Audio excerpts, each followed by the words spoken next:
নমস্কার,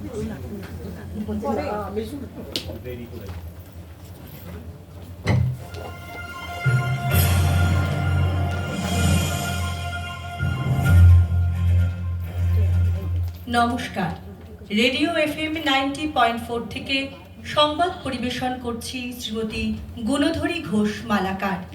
এখনকার বিশেষ খবর হলো, ভারত এখন জনসংখ্যার নিরিখে বিশ্বের 1 নম্বর দেশ। এদিকে দুদিনের বিদেশ সফরে বাংলাদেশের প্রধানমন্ত্রী আজ দিল্লি এসে পৌঁছেছেন। দিল্লি বিমানবন্দরে এক উষ্ণ অভ্যর্থনায় তাকে স্বাগত জানানো হয়।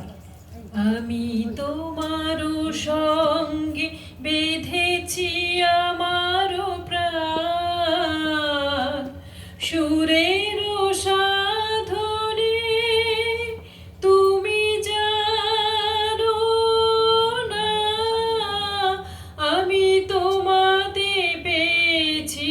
সেদ্ধ আলুগুলোকে পিস পিস করে কেটে রাখা। ওদিকে কড়াইয়ে তেল গরম হলে তেলের মধ্যে 9 নাম্বার প্লেয়ারকে ছেড়ে দিন। খেলা শুরু 5 মিনিট হয়ে গেল, বল এখনো মোহনবাগানের শান্তনুর পায়। সেখান থেকে নীলেশ অনেকটা ফাঁকা, তুলে মেরেছেন বল সোজা। সীমান্তের তারকাটা পেরিয়ে ভারতে প্রবেশের চেষ্টা করেছে বলে গোয়েন্দা সূত্রে খবর। তবে পাকিস্তান যাতে কোনোভাবেই অনুপ্রবেশ ঘটাতে না পারে, সেই জন্য আজ বিদেশ দপ্তরের এক জরুরি বৈঠক ডাকা হয়। বৈঠক শেষে এক সাংবাদিক সম্মেলনে বিদেশ সচিব জানান, তোমার হিত মাঝারি রাখবো, ছেড়ে দেব না। ছেড়ে দিলে সোনার গো আর তো পাবো না, না না ছেড়ে দেব। তেল গরম হলে তবে এবার কিছুক্ষণ নাড়াচাড়া করুন, যাতে দুদিকটা বেশ সমান ভাজা হয়। এবার দুটো কাঁচা ডিম ফাটিয়ে সজোরে মেরেছেন নবীনের গায়ে। সমীর বল পেয়েছেন, ছুটে চলেছেন সমীর। কি হয় টান টান উত্তেজনা, কিন্তু না, বল চলে এলো কলকাতায়। এদিনই তার মাননীয় রাজ্যপালের সঙ্গে দেখা করার কথা।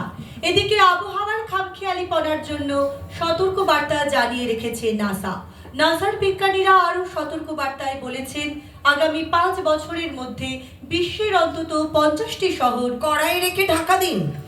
2 মিনিট পর মুচমুচে ভাজা হয়ে গেলে 2-3টে কাঁচা লঙ্কা, কিছুটা পেঁয়াজ কুচি ও একটা টমেটো, পরিমাণ মতন লবণ হাতে নিয়ে রেফারিকে মাঠের মধ্যে উত্তেজিত অবস্থায় দেখা যাচ্ছে। কিক মারার জন্য তৈরি নীলেশ।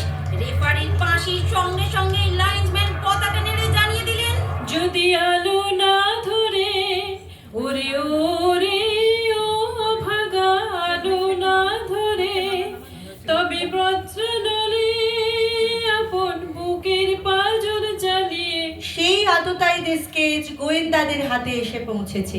যদিও এখনই নিরাপত্তার খাতিরে তা জনসমক্ষে আনতে নারাজ পুলিশ প্রশাসন। অপরদিকে চরম খাদ্য সংকটে ধুঁকতে থাকা শ্রীলঙ্কাকে 450 মেট্রিক টন খাদ্য সামগ্রী সরবরাহ করল ভারত। এই মর্মে বিদেশ দপ্তরের জারি করা এক বিজ্ঞপ্তিতে জানানো হয়েছে, আগামী 2 মাস শ্রীলঙ্কার প্রধানমন্ত্রীকে সাসপেন্ড করা হলো। খেলা কিছুক্ষণের জন্য বন্ধ রয়েছে। প্রথমার্ধের খেলা প্রায় শেষ হতে চলেছে। ইতিমধ্যেই রেফারি লাল হলুদ শিবিরের কোচকে ডেকে জানালেন, এক বৈশাখে দেখা হলো দুজনা, জ্যৈষ্ঠীতে হলো পরিচয়। আসছে আষাঢ় মাস, মন তাই ভাবছে কি হয় কি জানি কি হয়। গরম কড়াইয়ে এবার তেল গরম হলে তাতে সামান্য 5 ফোড়ন চিনি দিন। এদিকে একটা কাচের পাত্রে টক দই ফেটিয়ে সামান্য হলুদ মাখিয়ে রাখুন। আর 2টো কাঁচা লঙ্কা ও পরিমাণ মতন পেঁয়াজ বিশিষ্ট ব্যক্তিদের হাতে তুলে দেন চীনের বিদেশ মন্ত্রী। এক বর্ণাঢ্য অনুষ্ঠানের আয়োজন করা হয়। এদিকে ইউক্রেন রাশিয়ার যুদ্ধ পরিস্থিতি ভয়াবহ আকার ধারণ করেছে। গত রাত থেকে রাশিয়া হামলার তীব্রতা বাড়ায়। রাশিয়া থেকে ছোড়া দূরপাল্লার অন্তত 10টি মিসাইল সোজা বেসনে ডুবিয়ে নিন। এবার সেই সিদ্ধ পটলগুলোকে মাঝ বরাবর চিড়ে তাতে মাখানো পুর চেপে ভরে দিন।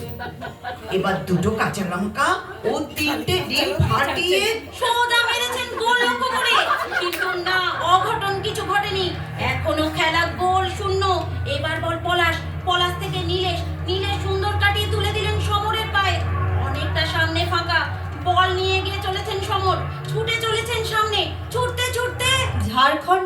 সীমানা পেরিয়ে সোজা পশ্চিমবঙ্গে। এদিকে আরো বহু মাওবাদী পশ্চিমাঞ্চলের জেলাগুলিতে লুকিয়ে থাকতে পারে বলে গোয়েন্দা সূত্রে খবর। মাও অধ্যুষিত জেলাগুলিতে মাও তৎপরতা রুখতে আরো 10 কোম্পানির আধা সামরিক বাহিনীকে মাঝখানটা ধরে চিড়ে আলু ও মশলার পর ভেতরে ভরে দেয়। তারপর সেগুলোকে 5 মিনিটের জন্য মাইক্রো ওভেনে চাপিয়ে দিই। একদিকটা হয়ে গেলে পাল্টে আরো 5 মিনিট রাখুন।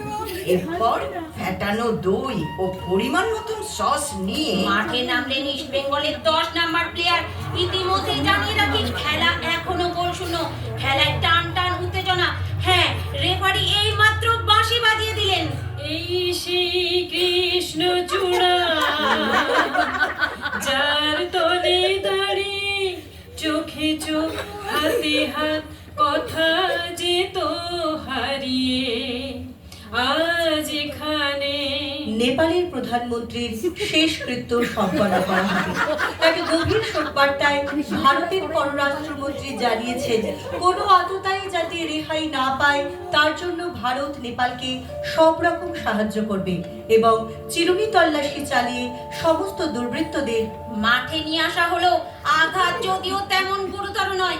আমরা আগেই বলেছি, ইস্ট বেঙ্গলের কোচ 9 নাম্বার প্লেয়ারের জন্য বেশি বিরক্ত।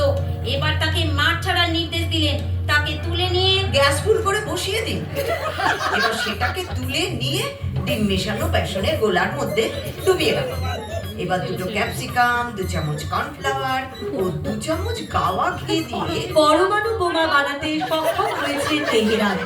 এই ঘটনায় বিশ্বজুড়ে নিন্দা করা হয়েছে।